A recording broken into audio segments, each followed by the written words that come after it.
with some more digital marketing advice, and in this video I want to share a few ways that you can maximize the cost efficiency of your digital marketing and basically get the most out of your budget. So a lot of businesses at the moment coming into the new year, to 2023, and also into some uncertain economic headwinds, are really eager to continue marketing but want to be wary of how they're spending their money and look for ways to cut it. And the mistake that a lot of businesses make is just kind of making wholesale cuts to their activity in the marketing space, being too aggressive in terms of cutting spend and not doing so strategically. And so in this video, I wanted to share a few ways that you can actually reduce your marketing spend, or at least spend more efficiently and improve performance without sort of having a negative impact on how your business is performing from a marketing perspective. In fact, if you do this properly, you'll probably find that you're going to generate more leads, more sales, and grow your revenue and profit. So the first way to actually improve the cost efficiency of your marketing and also maximize the reach and sort of effectiveness of your budget is to look at where you can cut spend. So there is a old saying, you've probably heard it, a dollar saved is a dollar earned. This definitely applies when it comes to marketing, particularly digital marketing. You can look for ways to actually cut your spend and improve the performance of what you're doing. So there are a few different areas you could look. One of the first ones is with respect to digital advertising. So if you're running ads on Google Ads, or Google AdWords as some people still call it, Facebook ads, LinkedIn ads, any of those kind of platforms, look for ways to optimize your campaigns to the best extent that you can. So for example, if you're running Google Ads and you're using display advertising, have you got mobile app ad exclusions set up so your ads aren't running in mobile apps and costing you more money than you need to spend? If you're doing search ads, have you gone through your search terms report and eliminated poorly performing search terms and used negative keywords and match types to better control how your ads are showing? That sort of day-to-day, fundamental optimization of your ad spend, trying to avoid wasted spend, is really, really key. It's something you should focus on doing to get the most out of every dollar you put into digital advertising. That reduction in wasted spend, that might free up more budget to go to more effective activity, or at the very least you're going to save money on advertising that's not working for you. So I've recently done a project at the end of last year actually for a client who was spending about $1,000 New Zealand dollars a month on some Google advertising, and went through their account and basically found that about 50% of it, so 50 cents in every dollar, was really being wasted on searches that had no real relevance to what this business was doing. And so they could just cut that out altogether, change keyword match types, use negative keywords more effectively, block those poor quality terms from actually showing up, and they could just leave it at that, and they've saved the best part of $5,000-6,000 a year just by doing that. Or they could reinvest that money back into more effective activity. So make sure you're looking for ways to actually optimize your ad campaigns and cut out any wasted spend. I've got plenty of resources on this channel. The next way to cut your digital marketing costs strategically and effectively without negatively impacting performance is to look at any tools you're using. So if you're using CRM tools or email marketing tools or any other kind of marketing software, look at ways that you can save money on your subscription and license costs. For example, a lot of tools will give you much better pricing if you pay for a year in advance. Now, obviously that's dependent on your cash flow position, but just like with insurance for your car or your house, when it comes to these marketing software tools, you're often paying anywhere from a 10 to 20% premium over a year to effectively finance that product on a monthly basis as opposed to paying up front. So if you're in the cash position to pay for annual subscriptions and you know you're going to keep using the product, that can be one great way to cut costs, obviously at a sort of sacrifice of having to have the cash available there and then. Another thing you can look to do is look for alternative products that might give you the same functionality for less money. So if you look at a platform like AppSumo, for example, where you can go and find all sorts of different software tools, often sort of smaller startup tools, but many of them are quite good. There are some real diamonds in the rough that come through there. There are some average tools as well, but the review system is quite well established, and you can go and get good feedback on how people are working with the different products on there. Everything from graphic design to content creation to video editing to customer feedback acquisition, you name it. There are so many different business tools available on platforms like AppSumo. That's just one of them.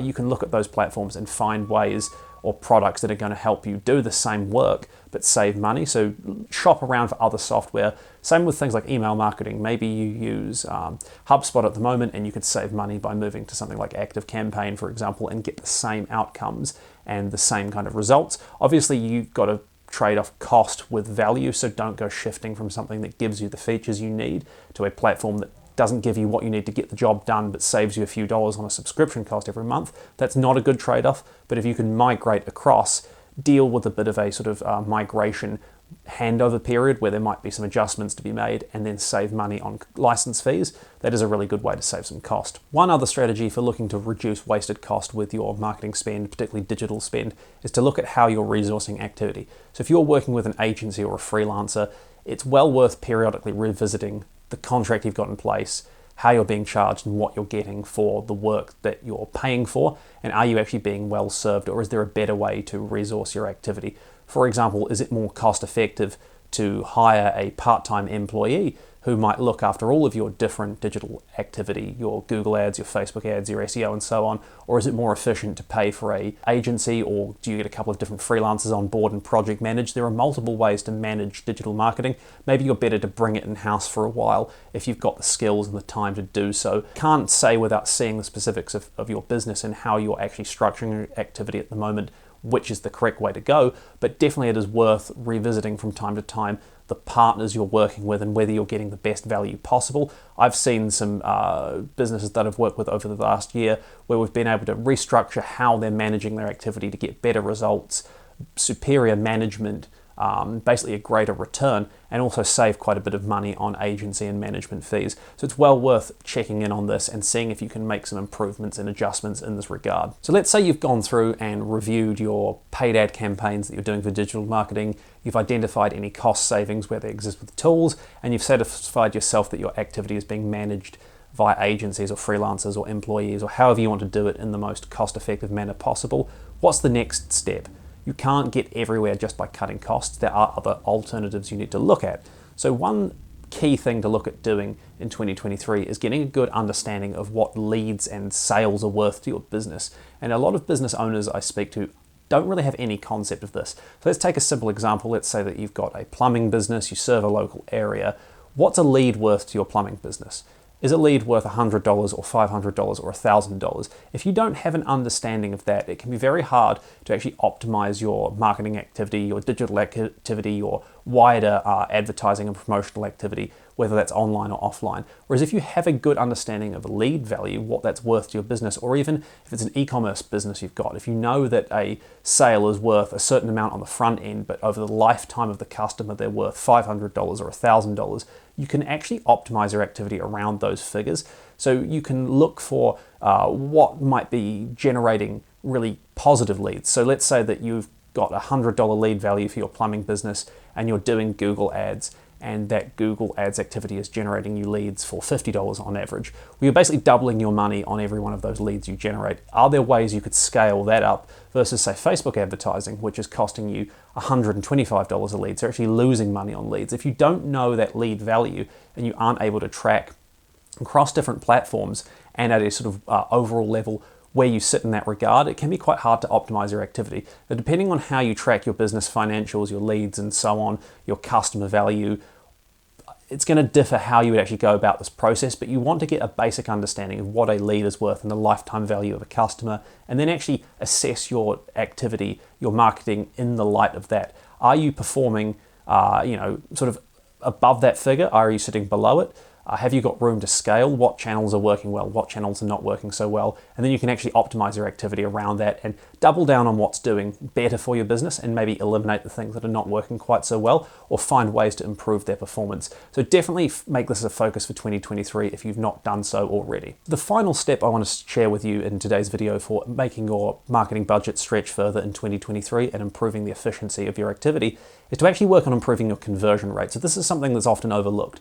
Many business owners want to tackle marketing and lead generation and revenue generation via marketing by trying to push more activity in the top of the funnel. So if you have a conversion rate of 10%, so for every 100 website visitors you get 10 leads, or for every 10 website visitors you get 1 lead. The approach that many will take is to say, oh, well, we want to double the number of website visitors we're getting, or we want to double the number of ad impressions we're getting, or we want to really expand our reach in the marketplace with online and offline advertising. And that can work really effectively, but at the same time, you should be looking for ways to actually improve the conversion rate. And I mean this in a few different contexts. For example, with your website for your business, can you improve the conversion rate of website visitors to leads? Have you undertaken a process to look at how your website is structured and whether more of the traffic you're getting from Google, whether that's organic or paid, or from Facebook or from email marketing, or whatever the case may be, whether you can convert more of that into leads and into quality leads? But also, conversion rate is bigger than this. What is the conversion rate of the leads you get into actual sales? So through a funnel, not just a digital funnel, not just a sort of snapshot from a particular campaign on Google or Facebook or whatever, but for every lead your business gets, for every sales opportunity, what is your conversion rate? Where are the drop-off points? So does your business have, for example, an awareness problem? So in your local market, not enough people know about your business, or maybe the problem is that you've not really got an awareness issue, but you've got a consideration problem. So your business is relatively well known. A lot of people come to your website, or they understand what you do. They might think about you, but for some weird reason, maybe you've got a poor reputation, or you don't communicate your value proposition well enough, or whatever the case may be. You struggle to convert leads. Maybe you've got no real problem with actually getting proposals out the door. So you can get interested people, interested businesses asking for more information about your products and services, and you're sending proposals at the door, but you're not converting those proposals into signed off orders at a sufficient rate. What do you need to do to actually improve that? Do you need more testimonials? Do you need more case studies? Is your pricing wrong? Do you need to actually communicate, once again, your value proposition in a better manner in order to win more business? So looking at conversion rate is really, really important. Far too many people look only at the sort of input, high end of the funnel side of activity when it comes to marketing and sales, but it's really important to actually look at what happens once someone hits your website or signs up for more information via your website or fills out a lead form on Facebook or whatever the case may be. How are you actually converting that interest into a sales opportunity, into revenue and profit for your business? And are there ways that you can actually make more out of the traffic and out of the leads you're already getting? And if you can combine that approach of conversion rate optimization with also generating more awareness, more engagement, more traffic to your website, more opens of your Facebook lead forms, all those kind of things, depending on what tactical activity you're doing, you can generate really superior results with this approach. So yeah, hopefully you find that helpful. There's 3 strategies you can deploy in 2023 to basically stretch your marketing budget and dollar further. So look for opportunities to cut costs without sacrificing performance, potentially even improving performance.